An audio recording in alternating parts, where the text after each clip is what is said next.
Around midnight, Paul and Silas were praying and singing hymns to God, and the other prisoners were listening to them. All at once there was such a violent earthquake that it shook the prison's foundations. The doors flew open and everyone's chains came loose.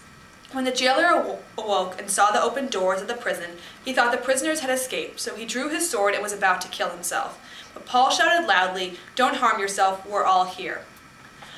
In present day, we don't see a lot of miracles this extreme happening, but there are miracles that happen every single day, whether it be small or large. For example, not so long ago, there was a man who was exonerated from prison. He was wrongly convicted and sentenced to prison, and just recently he was released because they never gave up on his case and they were able to get him out.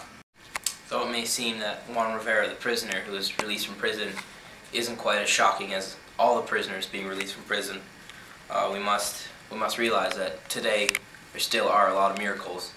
Like, for instance, every time someone helps someone across the street in a little act of random kindness, we must realize that God is working, and that is a miracle.